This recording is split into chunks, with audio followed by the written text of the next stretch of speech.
Welcome everyone to Pennsylvanians for Modern Courts, Modern Juries, Modern Court Speaker Series program.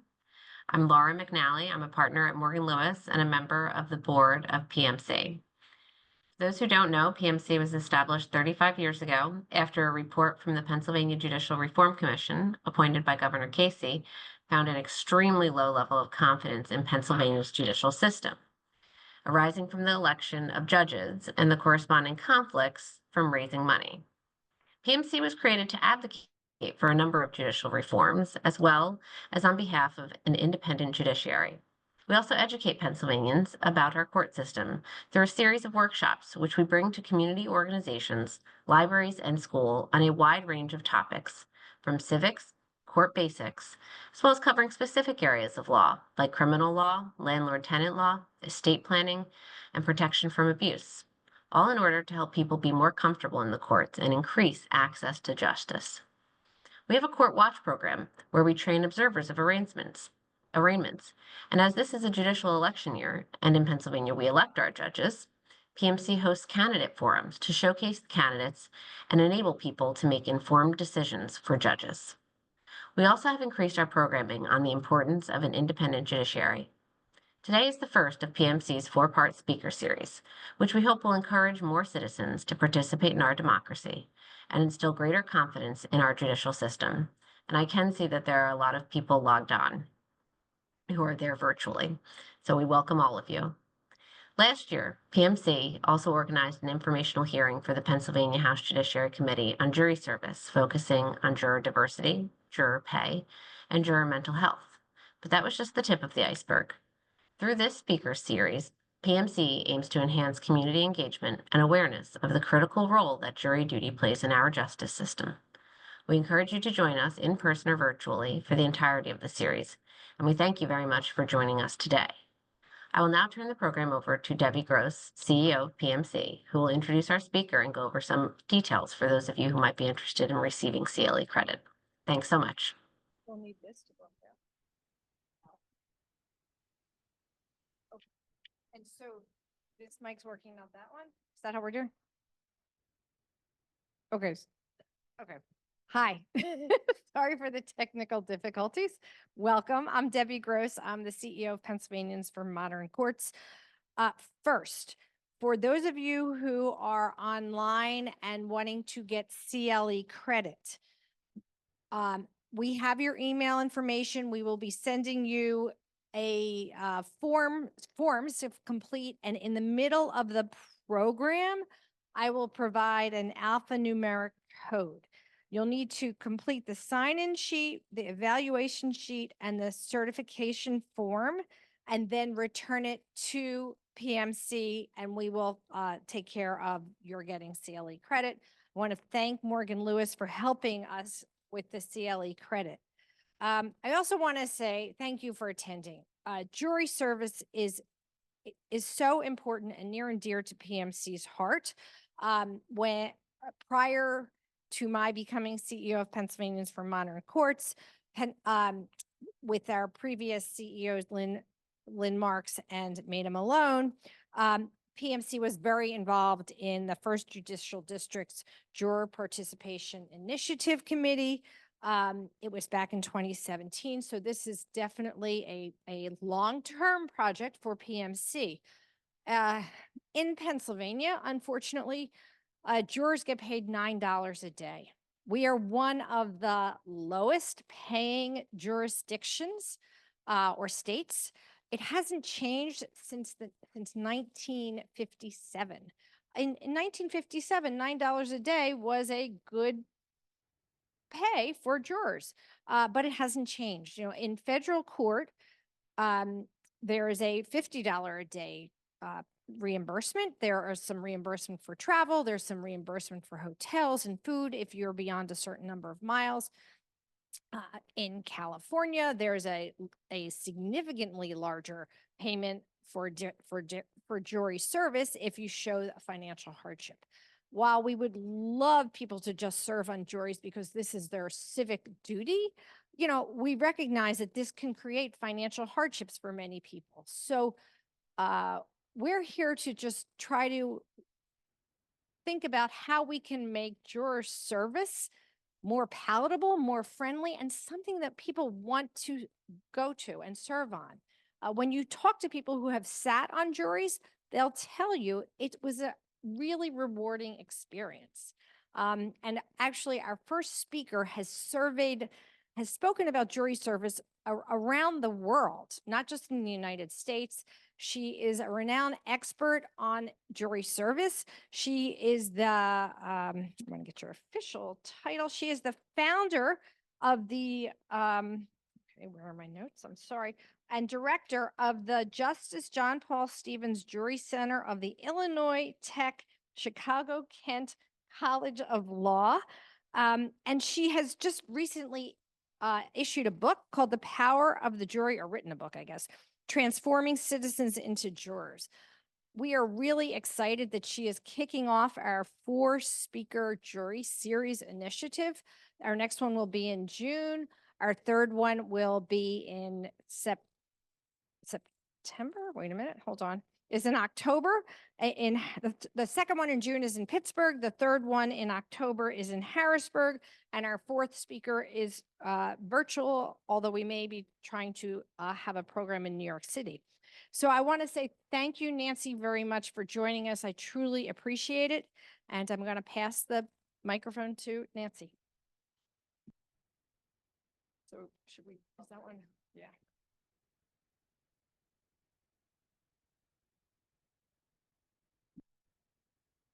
Does it work? Yay.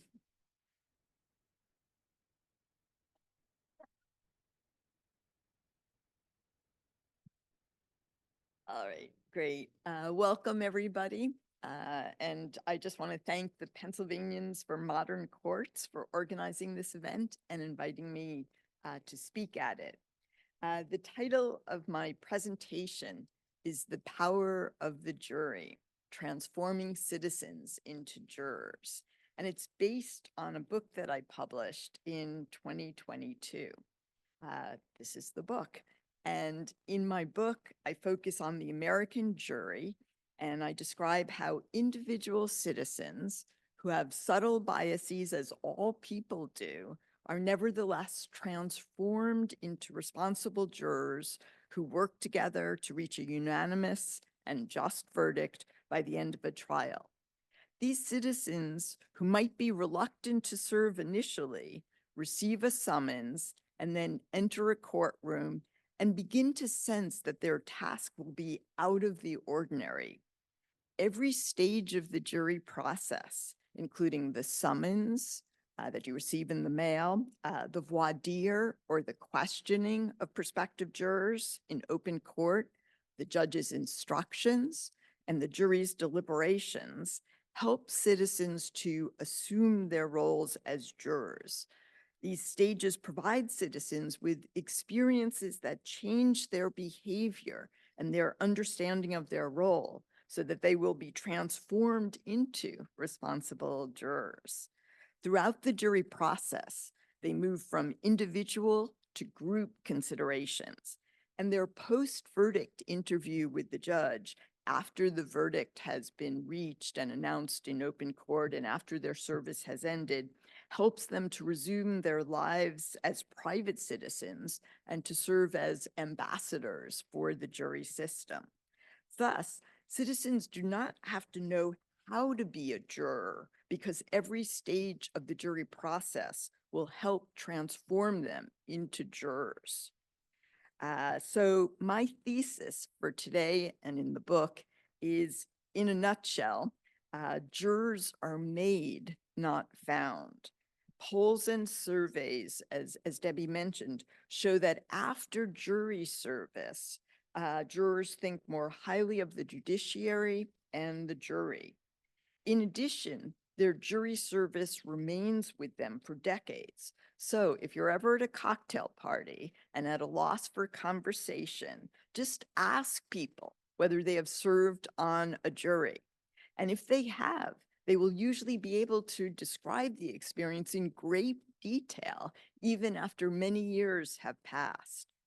Although every stage of the jury process contributes to this transformation, For today's presentation, I'm going to focus on jury selection in the courtroom.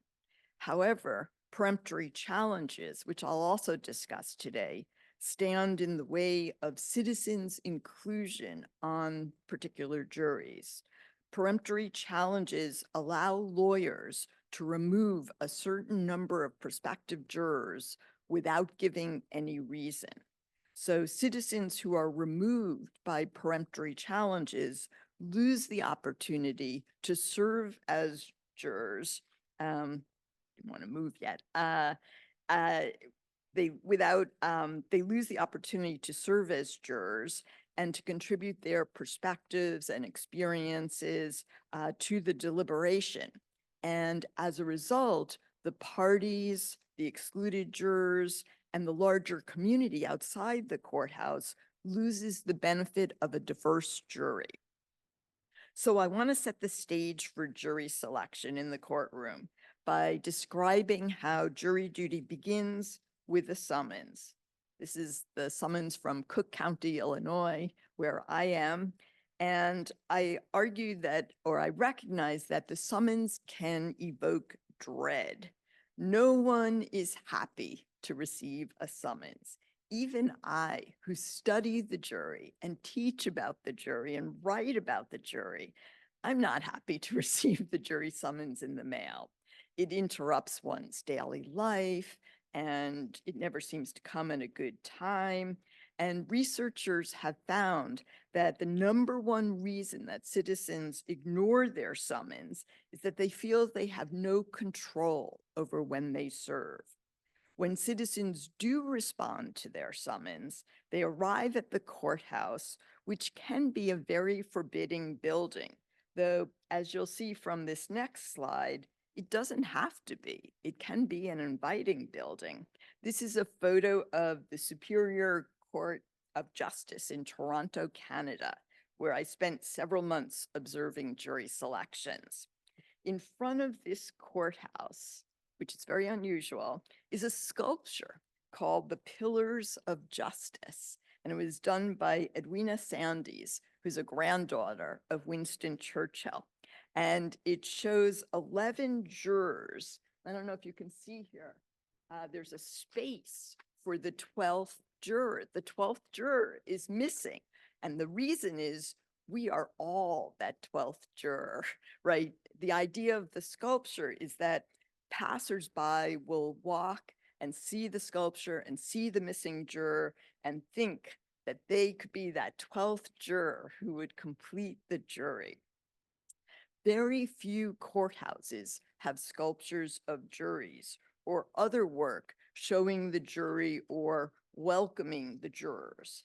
This courthouse does have such a sculpture that shows the jury in a positive light.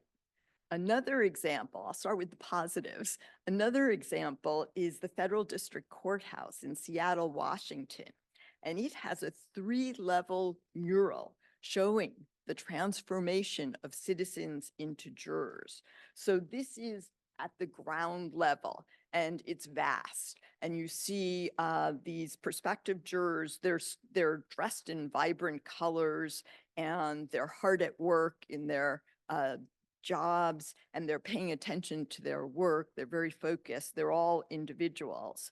And when you look up to the next level, you see jury chairs. So it's, I was only able to capture a few at a time, but you have all different shapes of jury chairs at all different angles. And then you get to the 3rd level, and you have to imagine all these prospective jurors now. And they've become transformed into jurors. They're sitting in the jury chairs, and you can tell that they're now a cohesive group. They're all in black, white, and gray, so same color scheme. And they're all facing front, and they're looking, they're observing, they're paying close attention to what happens in the courtroom. However, some courthouses are less welcoming, particularly once you get inside. When prospective jurors enter the courthouse, their sense of dread can be reinforced. First of all, they're made to wait in a jury assembly room. And oftentimes they're given very little information about what will happen next. Some, like me, never made it beyond the jury assembly room. And here I am as a researcher, and I never made it into the jury assembly room. You see, I'm sitting on a cold, hard bench. And the way that I did my research is that as jurors, prospective jurors were taken out and taken upstairs to a courtroom, I followed them so that I could sit in the courtroom and observe jury selection. So if prospective jurors do make it to a courtroom, they're already thinking about their excuses, why they can't serve. One anthropologist described it as a culture of excuses, as prospective jurors try to figure out what excuse will work with the judge. So at the same time as citizens feel dread when they receive their summons and when they enter the courthouse, there's another more positive response that they're likely to feel. And that is that they're being summoned to perform a task that is out of the ordinary. So along with the dread, there's a little tiny bit of hope. And it might be the formal setting of the courthouse or the symbols of the courtroom, such as the judge in a robe, the gavel, the flags, the insignia of the court, the formal arrangement that inspires this little bit of hope and along with the dread. It is against this backdrop, primarily of dread, but a small sense that what is about to take place in this very formal building is out of the ordinary, that prospective jurors begin voir dire. The traditional view of voir dire, which means the questioning of prospective jurors, either by the judge or the lawyers, or sometimes both in open court, the traditional view is that prospective jurors' answers will reveal who has biases relevant to the case and cannot serve, and who does not and can serve. Voir dire is traditionally understood as the search for impartial jurors. However, lawyers seek sympathetic jurors, not impartial jurors, even if they won't always admit that.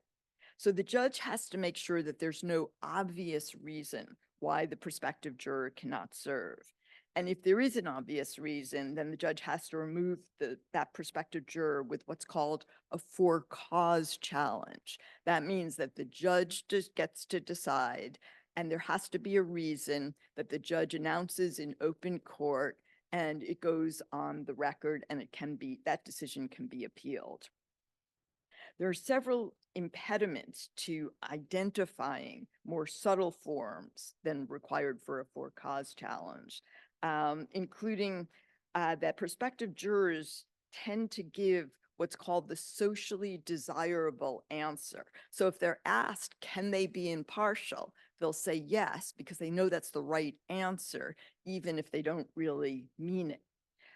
Also, the problem is they're asked their questions orally, which means they have little time to reflect. And in federal court and in some state courts, the judge, rather than the lawyer, conducts the voir dire, and the judge is less familiar with the case. So although there are ways to address these structural problems, such as having a written questionnaire in addition to the oral questioning, or having the lawyer under the supervision of the judge conduct the voir dire, even with these changes, the traditional view is that the lawyers and judges can uncover biases, including subtle or implicit biases, even though psychologist studies suggest that they cannot. Such studies show that it's hard for people to identify their own biases, and it's even harder for someone else, such as a lawyer, to discover another person's biases. If lawyers and judges cannot discern subtle biases, should we abandon voir dire? No.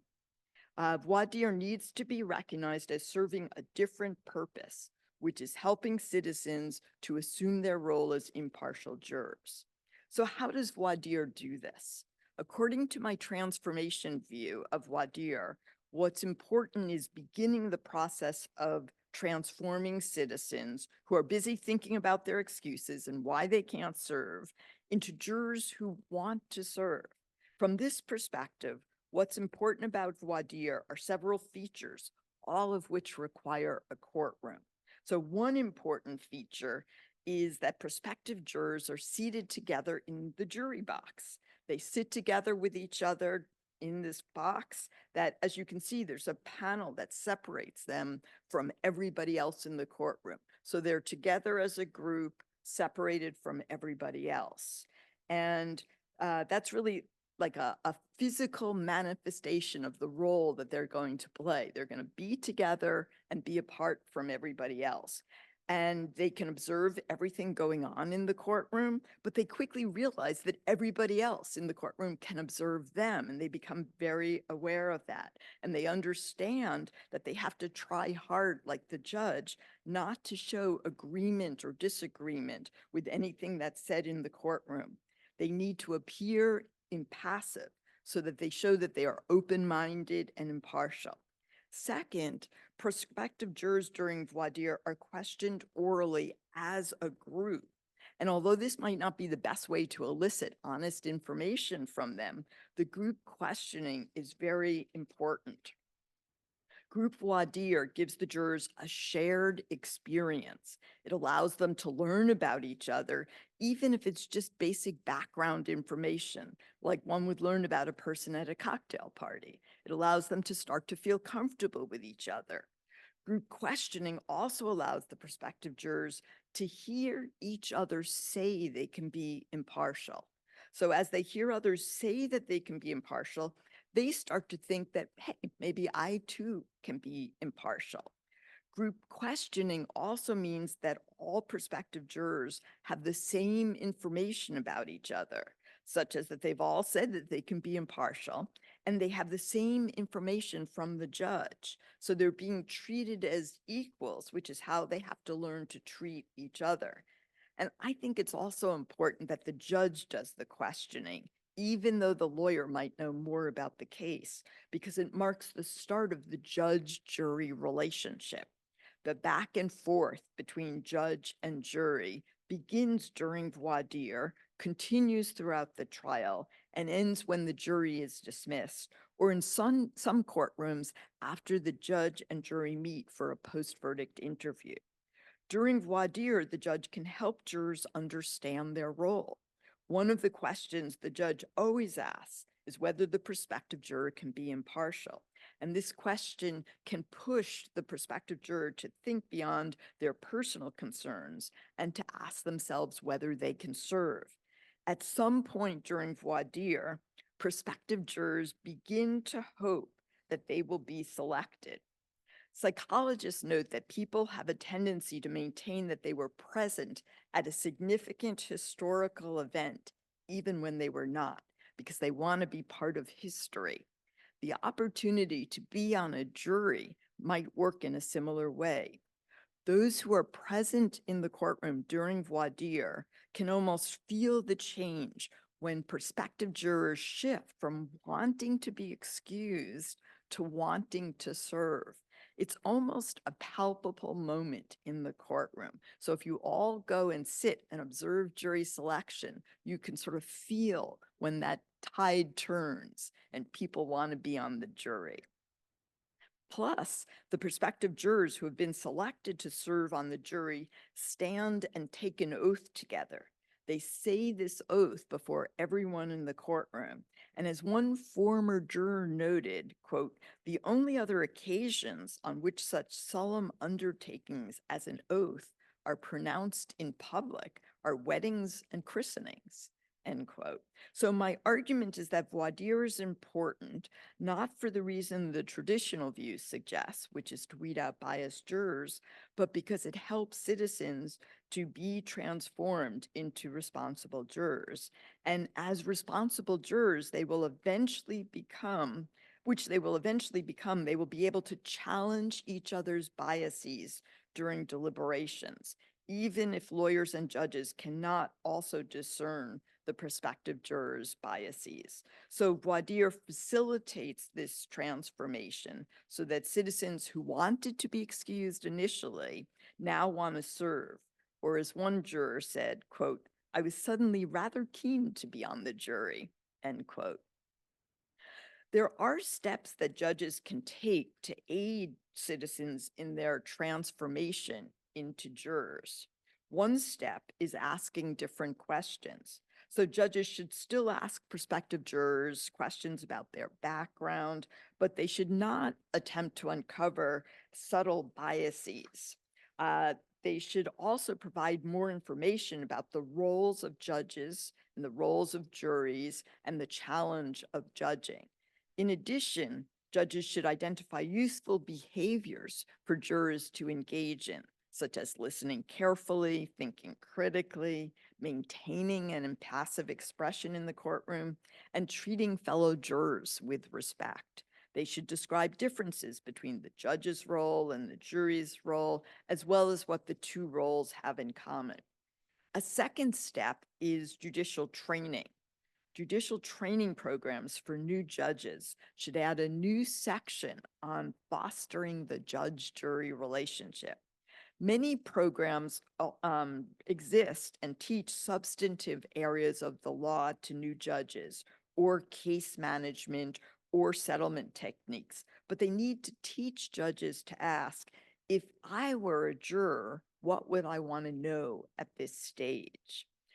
In other words, judges need to take what I call a jury-centric approach. They need to put themselves in the shoes of a juror and ask, what does the juror need to know? A third step, which is more controversial, would be to have jurors wear robes or badges. So one way courts can help citizens to assume this role as jurors is to have them literally slip into that role by putting on a plain black robe, just like a judge wears. I realize this is controversial, but they could do it. For example, judges and barristers, who are the lawyers in the courtroom in England and Wales, and clerks all wear robes in England and Wales. And judges, lawyers, and registrars, who are like bailiffs, wear robes in Canada. And it could be tried as a pilot program, just a test. Like other new practices are often tried to see if they work. But robes for jurors would be a tangible reminder of their role and would signal their role to others in the courtroom as well.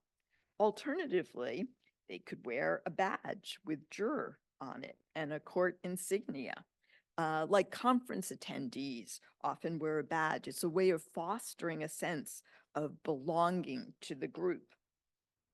This transformation is what enables prospective jurors who don't want to serve to become jurors who take their responsibility seriously, believe that they have done a good job, remember their jury service as a positive one, and think more highly of the judiciary after they have served, according to surveys.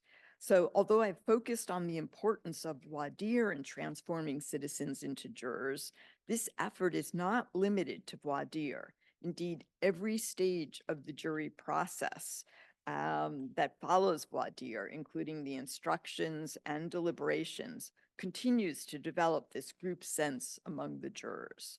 These stages provide citizens with experiences that change their behavior and their understanding of their role so that they will be transformed into responsible jurors. However, peremptory challenges, which, as I mentioned earlier, are exercised by the lawyers after the questioning takes place during voir dire, stand in the way of citizens' inclusion on juries. Citizens who are removed by peremptory challenges lose the opportunity to serve as jurors in a particular case and to contribute their perspectives and experiences to the deliberation. And as a result, parties, jurors, and the larger communities outside the courthouse lose the benefits of a diverse jury. For those of you who are unfamiliar with how peremptory challenges work, here's what you need to know. So peremptory challenges are provided by statute or rule, not the US Constitution. Lawyers are allotted a certain number, and they can remove a certain number of prospective jurors without having to give a reason. They just, say juror number 1, 2, and 3 off. However, in certain circumstances, when a peremptory challenge appears to be exercised based on race, ethnicity, or gender, the opposing side can challenge it. And there was a 1986 US Supreme Court case called Batson against Kentucky, which tried to create a compromise, allowing peremptory challenges to continue, but providing a test that was supposed to halt discriminatory peremptory challenges. And Batson was expanded in the 1990s to include race, gender, and ethnicity, and to include lawyers in criminal and civil cases. But the problem is, even though the Supreme Court was trying to get at eliminating discriminatory peremptories, it remains very easy to evade Batson. So what happens? Lawyers, when challenged, learn to give reasons that simply avoid race, gender, or ethnicity as the basis for their peremptory challenge. They can give any reason. I'm eliminating that juror because she's wearing a red shirt or a plaid shirt. That's a sufficient reason. And it's race neutral, it's gender neutral, and that's how lawyers have handled the Batson test.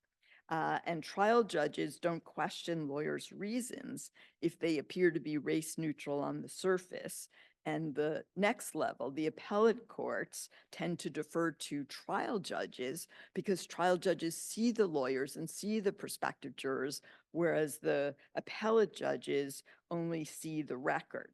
So although this case of Batson was an attempt to root out discriminatory peremptories, discrimination through peremptory challenges continues. And this remains a serious problem, particularly in death penalty cases in some parts of the US, where prosecutors use peremptory challenges to keep Black prospective jurors from serving, particularly when the defendant is Black. The exclusion of qualified prospective jurors who have said they can be impartial means that citizens who are willing to serve are not being given the opportunity to serve. And this is harmful to those who are excluded, to the parties, and to the larger community outside. It also interferes with the creation of diverse juries.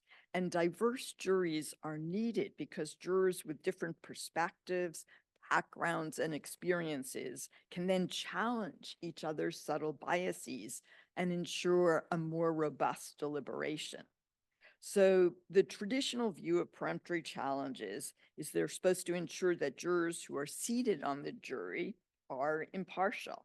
And according to the traditional view, prospective jurors are either biased or unbiased with respect to the case when they enter the courtroom. And so it's necessary for lawyers to discern who is biased and to remove them from the jury.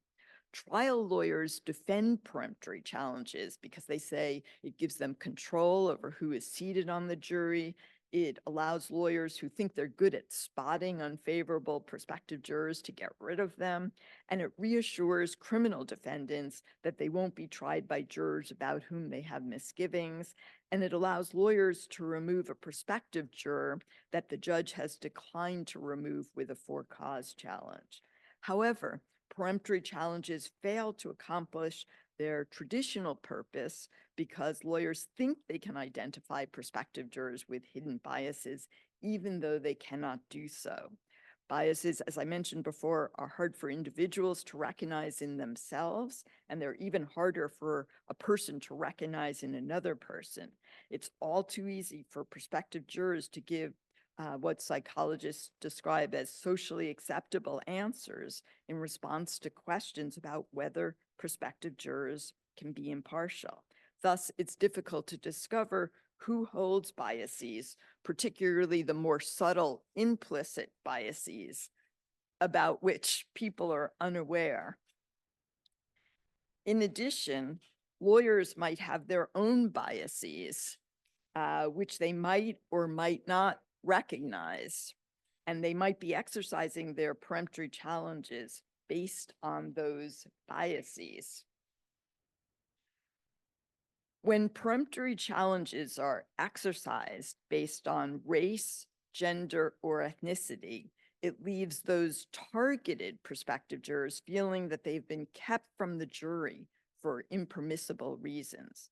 One study found that prospective jurors removed by peremptory challenges understood that they shouldn't take it personally. But in other accounts, prospective jurors see it as an affront, especially if they were removed because of their race. Black men and all women were originally excluded from jury service in the United States. And those who have been historically excluded see jury service as a badge of full citizenship. As one Black man, Mr. Cox, a sanitation worker, explained, and I'm quoting here his view, he said, "When I got my jury summons, I got a sense of really belonging to the American community. When Mr. Cox was removed with a peremptory challenge, he described how he felt as follows." And this is what Mr. Cox said: "I was excused seemingly just because my skin was Black. There was no other reason why I should have been challenged. I was very irritated and extremely disappointed that such a practice should be allowed." End quote. Discriminatory peremptory challenges are particularly harmful, as Mr. Cox's experience makes clear, because they take place in the courtroom and are visible to all who are present. In addition, discriminatory peremptory challenges impugn the integrity of the entire trial that follows. When discriminatory peremptory challenges are permitted, there's harm to the excluded prospective juror who was qualified and willing to serve and was struck because of his race, like Mr. Cox. There's harm to the defendant who believes the jury selection and trial are not fair and above board. And there's harm to the community that might question the fairness of the jury trial. So my argument here is that peremptory challenges interfere with the transformation of citizens into jurors. Of course, everyone has biases, including jurors, judges, and lawyers. What the jury process does is it takes a group of citizens, each with their own biases as well as their own experiences and perspectives, and transforms them into a group that can usually work together in an unbiased and fair-minded way to reach a just verdict. But diverse juries are needed for this transformation. For cause challenges, which the judge decides and for which a reason must be given in open court and on the record, makes sense because there are some prospective jurors who say they cannot be impartial or satisfy the appearance of impartiality. However, peremptory challenges do not serve that function. Even jurors who are seated after peremptory challenges have been exercised still have biases of various kinds. But the more diverse the jury is, the more likely the jurors will be able to recognize and challenge each other's biases during their deliberations. But peremptory challenges interfere with the creation of diverse juries. Even the film 12 Angry Men, which I wholeheartedly recommend, included a juror with an explicit bias against Puerto Ricans, and the defendant in that case was Puerto Rican. But the jury was able to challenge that juror's prejudice and make him aware of it. And I'm going to try and show you a brief clip if the ads do not interfere.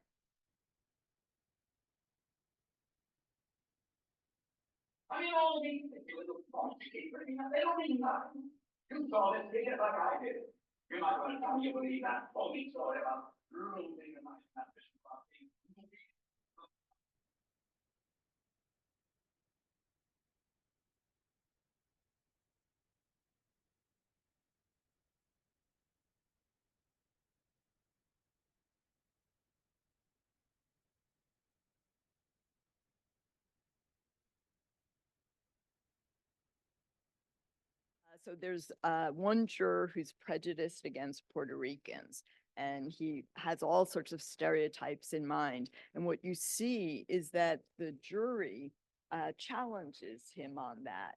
And there's this very dramatic moment where they all get up and step away and they have their backs to him.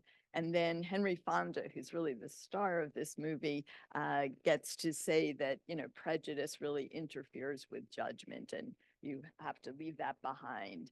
Anyway, it's a great movie and I'm happy to talk more about the movie afterwards.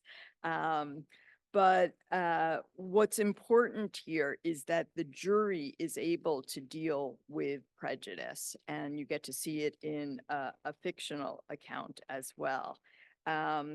And there are ways to try to address the harms caused by discriminatory peremptory challenges.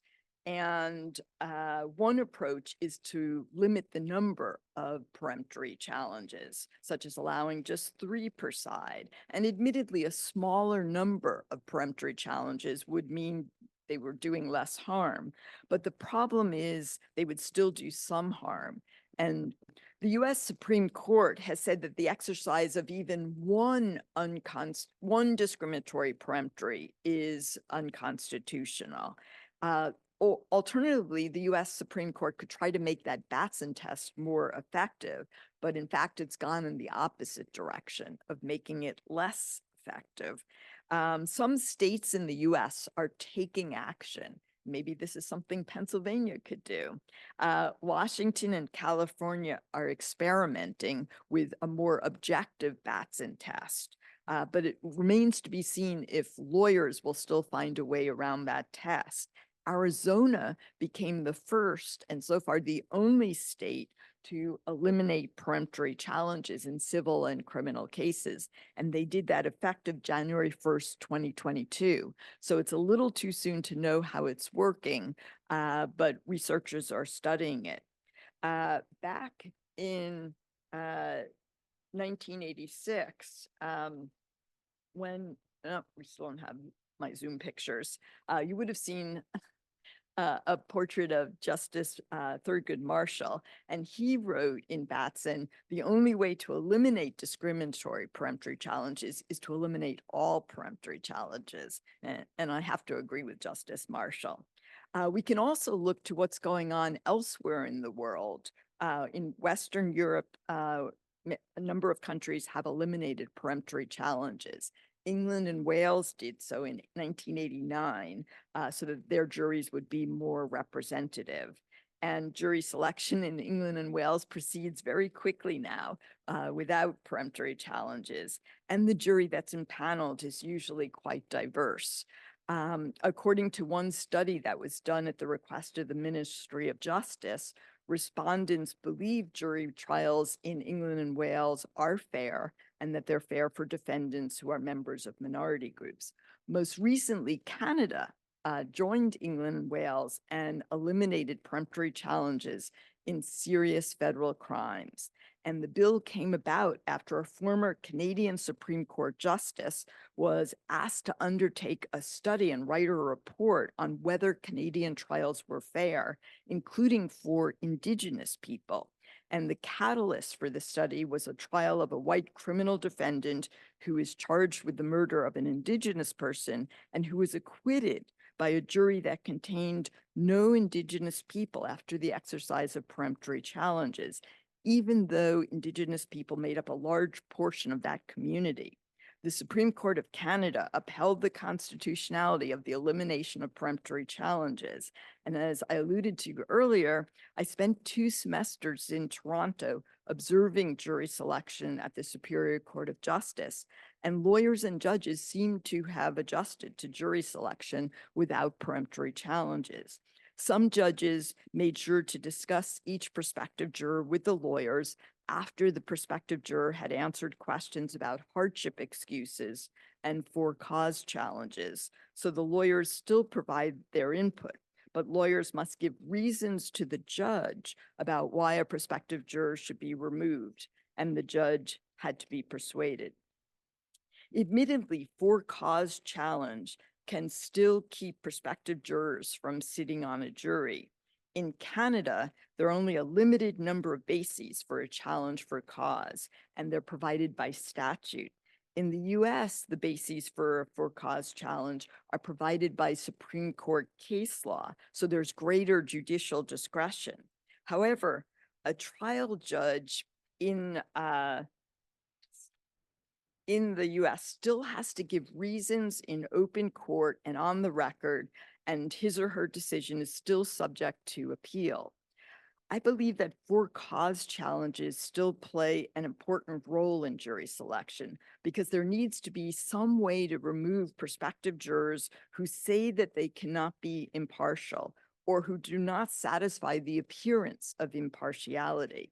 For example, Martin Shkreli, the CEO of a drug company with exorbitant prices, was charged with 8 counts of securities and wire fraud. And there needs to be some way to remove prospective jurors who say, as one prospective juror in his case said, quote, "I'm aware of the defendant and I hate him." Or as another said, "I have total disdain for the man." All right, they do not belong on the jury. In contrast, peremptory challenges continued to exclude prospective jurors who have satisfied the juror qualifications, said they could be impartial, withstood challenges for cause, and then are removed without reasons being given. American trial lawyers are unlikely to be persuaded that most prospective jurors will be transformed into responsible jurors. They are likely to see my transformation view as utopian, or at least highly idealistic. However, my hope is that academics, judges, jurors, and ordinary citizens will come to share my view. If they do, more citizens will be able to serve as jurors. Juries will become more diverse, and citizens won't have to worry about their competence to serve because they'll understand that every stage of the jury process, including the summons, the voir dire, the instructions, and the deliberations, will help to transform them into responsible citizens. If you're interested in doing more reading on the jury, I have some suggestions. If you'd rather watch more movies and listen to podcasts, I have other suggestions, and I'm happy to answer any questions or address any other issues you might have about the jury. Thank you. Thank you. So Nancy, I have a few questions. So it's interesting about about jurors, I guess, self-recognizing that they have biases, because we all do have biases. And I have a son who's 32 years old who recently was called to jury service, and he is getting his master's in counseling, okay, or he's got a psychiatry background. And they asked people if you have any biases that would prevent you from addressing this trial. And his comment to me was that he and another social worker were the only 2 people who admitted they had biases, because they're trained to recognize that they have biases. They have to counsel people knowing they have their own biases. And so he had to explain that for the voir dire process in Colorado. And I'm curious, that doesn't automatically disqualify people. Like, people think, oh, I'll identify that I have a bias, but that doesn't really necessarily disqualify them. No, and it really depends on the nature of the bias. So, and it doesn't mean just because you're more self-aware about yourself that precludes you from serving. It might actually make you a better juror because you know what to look for, and you ask yourself questions. So it's not an excuse for getting off the jury automatically. But it does suggest that we really, and judges should be doing this, sort of teaching people more about what kinds of bias we're really talking about. And being self-aware is not the same as being biased. You also talked about how you think judges should be more engaged, I'll say, and do the voir dire, which is also very interesting. In Pennsylvania, our Supreme Court just issued, literally within the past 3 months, a rule requiring judges to be present during the voir dire for the case, because we didn't even have to have judges in Pennsylvania in the courtroom during the voir dire. And I'm curious what you think about that they weren't required to be present, let alone, you're recommending that they do the voir dire. Yeah, so in federal court, they do the voir dire. New York was in the same situation as Pennsylvania. It was a disaster. The lawyers would go on. I didn't say Pennsylvania was a disaster. No. I'm saying New York was. Yes. Because the lawyers would go on for days and days, and jurors felt like their privacy was being intruded upon. And there was no supervision, no deadlines, nothing. So I think that does not work particularly well. That does not strike the right balance.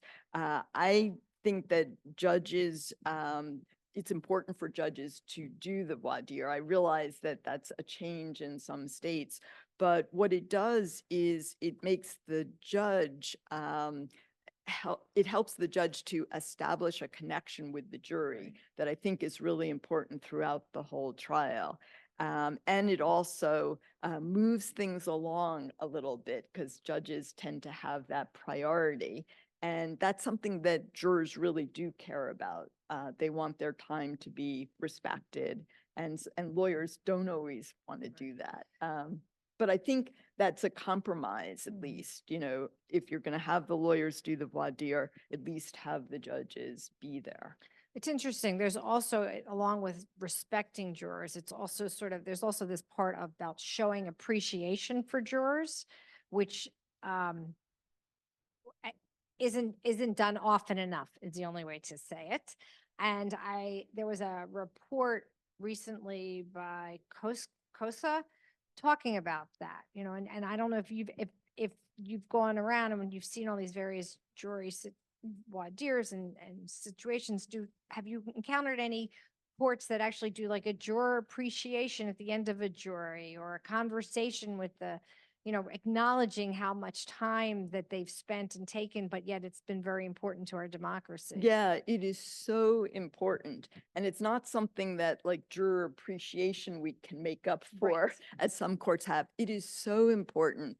As Debbie mentioned, jurors don't get paid a lot, and judging is really hard, and they take on this function, this role. But a thank you or appreciation goes a very long way. And so the other thing I try to encourage is for judges to do that post-verdict interview with the jurors afterwards. And the most important goal there is for the judge to say thank you. And the judge does do that, and shakes each juror's hand and looks them in the eye and says, thank you so much. And that really means a lot to people. And the other thing is that judges can take questions from the jurors, not did I get the verdict right, not that question, but jurors really, they've been converted to this, to being a juror, and sometimes there are questions they have, and just getting their questions answered is another way of thanking. And I've seen some judges who have then kept the jurors up to date on, like, there's a sentencing taking place, or, this is going up on appeal. So things that the jurors can come back and watch, because like one person who was a foreperson when I was studying the juries in England and Wales, felt he had an obligation to sit in the courtroom during the sentencing, because that's the strong sense of responsibility he felt for what was happening in the courtroom that day. So there are lots of steps that judges can do that matter a lot to jurors, that don't cost any money, but that really make people feel that they did the right thing by serving. I never even thought of that. Like the judge could continue to communicate with not necessarily the judge, but the court. Right. The clerk's office, the jury commissioner could continue to communicate with the jurors after, just to give them an update. I know that there has been also a focus on juror mental health after service, because jury trials now are much more graphic. We have videos, we have recordings, and so that there's also been a focus on juror mental health, acknowledging that this could this jury trial could trigger something, and I'm curious what, I know that in Massachusetts, for example, they actually have some, a jury commissioner, and they provide some mental health counseling after a jury trial. Yeah, and different states do different things. Arizona has a brochure that it gives to jurors, and it says, take this. We know that you're sort of, at the moment, you can't think about these questions, but in case something arises, here are some resources to turn to. In particularly difficult traffic trials, sometimes the judge can arrange for like a counselor or somebody to come by, and anyone who sat through, like the judge can also have time with this person, but the jurors certainly can. So courts are giving much more attention to jurors' mental health. And in fact, in Canada, one of the jurors started an organization to help other jurors to deal with mental health issues and to make courts more aware of this. It's interesting because in Philadelphia, our jury commissioner is very focused on this and making sure that, that he really takes into consideration many different factors impacting jurors. And so they have distributed actually a juror mental health brochure, and he is working on something that will be announced next week, I'll say. So I don't want to steal his thunder about juror mental health. So it's definitely been something that's a priority for our jury commissioner in Philadelphia. Jurors have recognized that it's good to have that information if, they issue a brochure that they could take with them. And so they might be fine after the jury trial, but they might discover that they have problems sort of down the road. And then they feel like, the court has given them resources to turn to and prepared them. And so that's a good thing for courts to do. I guess the other thing that's interesting is that, jury summons response rates have been decreasing, right? And so has the confidence in our judicial system. And I'm wondering if you see any correlation with that. Well, I've also looked at jury and popular culture, and popular culture does not treat juries well. If you think about the TV reality show, Jury Duty. Yes. Yes, that if that's what we're showing people, it's no wonder that if only they would just watch 12 Angry Men. But so I do think that in popular culture, juries do not come off well. Jury service does not come off well. So that's one thing. The other thing, though, I would say is that the design of the summons is off-putting extremely. I mean, you couldn't see the details, but in Cook County, the first half is all in capital letters. And then the bottom half is all in very tiny font size. So first of all, you can't read it. And then it's threatening, like it's all bad. You're going to be punished if you don't respond. These are the things you have to do, or a sheriff's going to show up at your door. Maybe not that bad. That's California.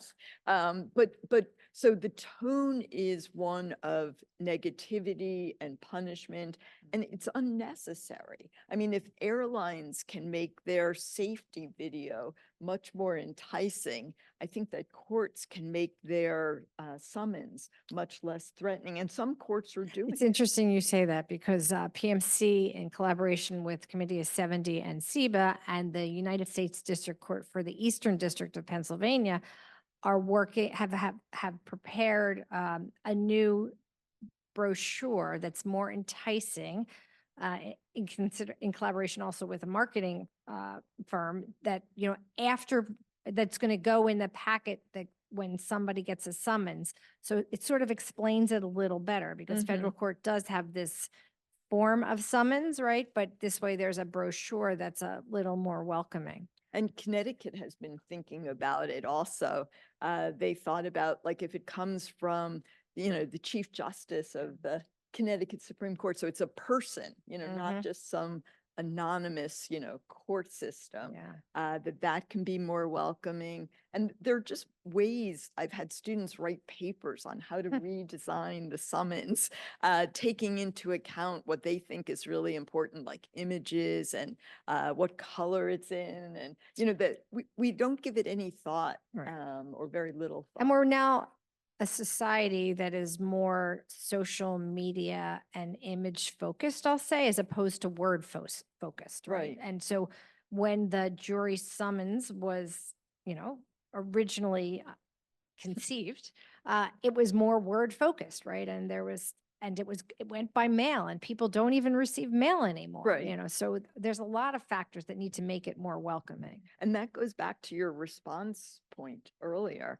One reason that the response rate is down, it might be lack of faith in courts, but it's also very practical stuff. Like people's mailing addresses change all the time.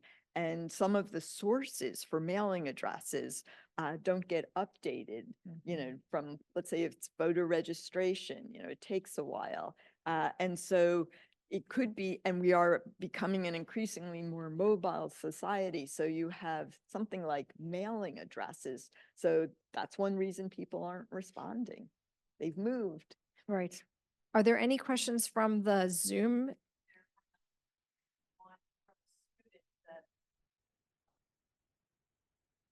That I watched that movie as part of my social studies class in a PA middle school. I wonder if that is standard procedure or I just had a good. The latter. That person had a good teacher. Oh, we'll repeat the question. Here, Michelle, why don't you repeat the question? Thank you.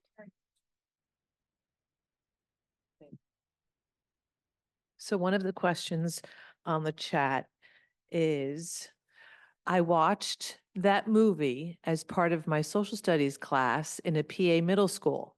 I wonder if that is standard procedure or I just had a good teacher. And my response was that student had a good teacher. And so I teach a jury course and I always show 12 Angry Men. And I'm always surprised how many students have not seen that movie. And I warn the students beforehand, it's in black and white. It all takes place in a jury room. There are no car chases, and it's all about the deliberation. And my students do really like the movie a lot. So even though it might not appeal, when they hear it described, they're not looking forward to it, but they always enjoy it. So I would encourage people, teachers in high school, middle school, this is the kind of movie that a student can grasp and that starts that civic education and that knowledge about what a jury does, what its responsibility is. And of course, it's this great drama. So it's a win all around. That's interesting because PMC has a civics education program where we go into inner city, middle, and high schools. And we have, I'd like to say 4 core classes. And the first one's the 3 branches of government. The second one is the judicial system. The third one is how judges are elected and selected. And the last one that's like our core, right, is jury service. And we have the jury commissioner come speak, and we have lawyers and judges speak, but we haven't, the time blocks are so restrictive or limiting, that you don't have the time to show a movie. I'm not sure, I'll be honest, I'm not sure high school students would appreciate that movie, but maybe so we put together like a mock trial. We have jour voir dire questions, but maybe it's pulling out one of those clips from the movie that would be good training for them. Yeah. I was asked to show that movie and explain it to a group of prosecutors in Chicago, in Illinois. And I brought in popcorn, so I would suggest that. And also, I think if you do it as like, extra credit or something, people can stay if they want to stay, but there'll be pizza and popcorn if they do stay. Right. You might get an audience. Right. It's just a possibility. And so I'm going to switch topics a little bit, and I'm wondering if I'm going to go to your peremptory challenge conversation. And have you ever do you know if anybody's ever sort of been able to track or study like the peremptory challenges and the implications on jury diversity? Like It, it's I mean, there certainly are studies.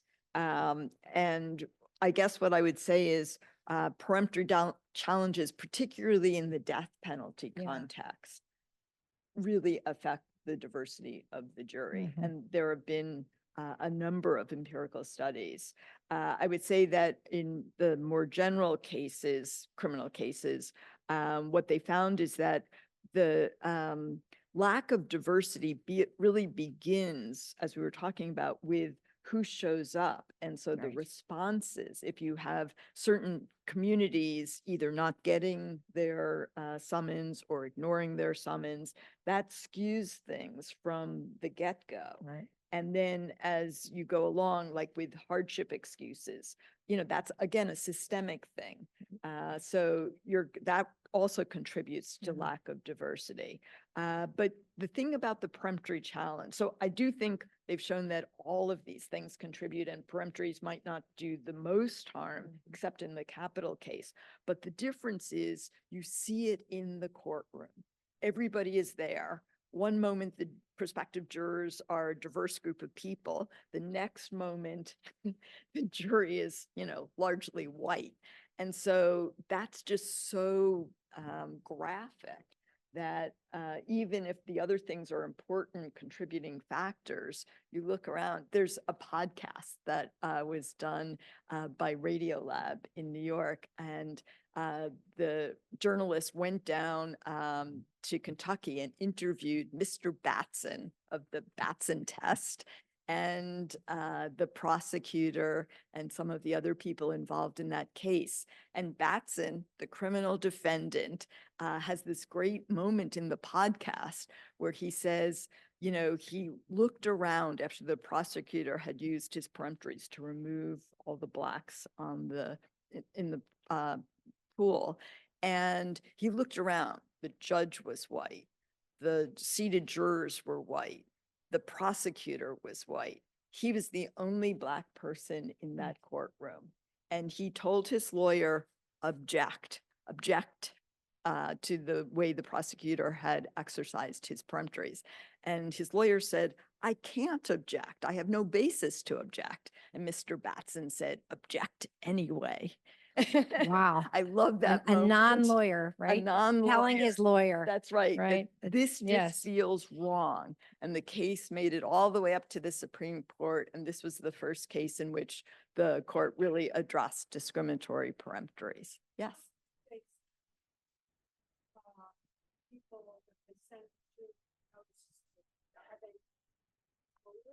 Yeah. So So the different question states- is, how do they Sorry. select, how do they get the list, or how do they select individuals to whom they send the jury summons to? And different states do it differently. As you mentioned, the main list that states turn to is the voter registration list. But states have been told, do more than one list. Right. There are lots of ways to supplement. If you want to draw a broad swath of the population, you need to go beyond the voter registration list. And you can use tax rolls, unemployment, utilities, and you can Voter registration. I yeah, mean, there's a voter lot of registration, different lists all that are different now. lists. Once you're selected, your name is really in the pot. So the woman in the audience said that once she served on a number of juries, and having been selected once, her name is in the pot. But that's, believe it or not, sort of coincidence, because they actually get new lists on a regular basis, but you are a great citizen in responding to the jury summons. The other thing that makes it, I mean, I think states have responded also by doing one day, one trial. So that cuts down the time and the waiting and all the other things and makes it, and they've cut out most of the exemptions in a lot of states. So now more and more people, so this should get better for you. More and more people are being summoned. At least that's the ideal, and multiple lists will help that. Okay. Any more comments or questions in the questions? chat? Yes. Oh, go ahead. Well, we think it's, So the question oh, is, sorry, I don't mean to keep it on. Why do we have jury service and jury duty? Okay. so of Nancy. course, not all countries in the world Right. do. This is a choice we made at the beginning of the founding of our country, and we inherited it from England. But we've come to believe, I think most of us believe, that what happens is if you just have judges, they become hardened over time, or they can be. And so the advantage of having jurors made up of ordinary citizens who just serve that one time is that they take their responsibility really seriously. European countries many of them have another form, what's called a mixed court, where they have ordinary citizens serving with professional judges. So not as an independent jury, but with judges. The downside of that system, even though many countries in Western Europe use this, is that if you're an ordinary person who does not have legal training, it's really hard to speak up to a judge and disagree with a judge. Whereas the thing about a jury is it's all citizens. Now, some people could be lawyers, but they're in their capacity as an ordinary citizen, and they get to deliberate in secret, behind closed doors. The judge can't interfere, lawyers can't interfere. So we have this very independent body. And the thought was that that's the best protection that we can think of for parties in a dispute. But it's been true that most cases in the United States are not jury cases. Right, they The set up. question is, isn't it true that most cases in the United States are not jury cases? So the issue is they are jury cases, but they don't end up going to the jury Right. because they settle before, because people are worried about the costs of litigating, of whether they'll get a fair jury, whether they'll get a diverse jury. There's so many factors that go into a legal case, I'll say, into litigation, that people make sometimes business decisions as to whether they should, proceed to a jury trial.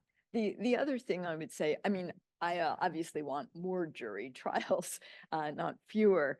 But I think even though many cases settle either on the civil side, the parties settle, they work out some agreement. In criminal cases, prosecutors often offer a plea agreement. So what we hope is that the cases that are truly the most difficult end up at least going to a jury trial. But it's true that most cases do not. It's only a very small percentage.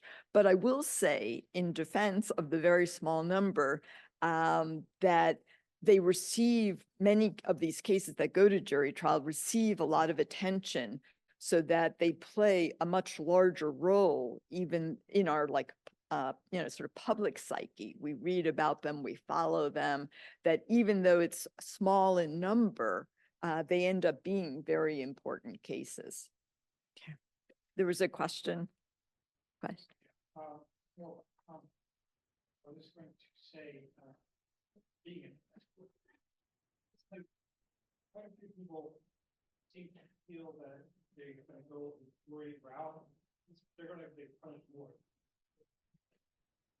Interesting. There's a comment from the audience about many people think that if they go the jury route, they could be punished more as a defendant. Yeah, and that's something it's left to the discretion of the prosecution, and so it puts pressure on the defendant. I mean, you're weighing, do you want to get a lighter sentence, or, do you want to sort of take a chance?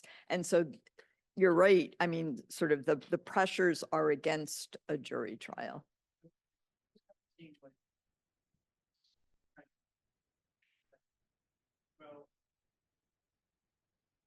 very choice, you know, it's like, we control everything. And we try to fight it, we're gonna get in trouble more, or we're gonna keep them locked up. So there's, right. Right. So the question is that there's concern because if you decide to go to as a criminal defendant, you want a jury trial, you are detained or in a detention facility for a longer period of time, which is definitely, you know, a concern and some of the reasoning behind a decision to plead versus go to a jury trial. Yeah, So- no, I think that is the case, and that prosecutors have a lot of discretion and they get to decide what plea agreement and, you know, whether they can make it attractive enough to convince somebody, because the other route entails risk. But I remember I- a friend of mine who was, I think it was like 3 years, detention center, where a lot of people have been like, what wrong, but I did like, yeah, plead guilty, get sentenced, and you're Yeah. to a nice prison where there's programs and everything. Don't get locked in your cell all day. Right. No, there are concerns about how the process to get to a jury trial and what happens, you know, to a criminal defendant along the way. So I want to say thank you, Nancy, very much for joining us, for coming to Philadelphia from Chicago. It's truly, and kicking off our speaker series. It's really wonderful. And I actually had ordered your book and it hasn't arrived yet. So I'm a little upset because I had anticipated I would have it this week, but it didn't arrive. So that's on me. And I look forward to continuing to speak to you about jury service. Thank you. It was a pleasure.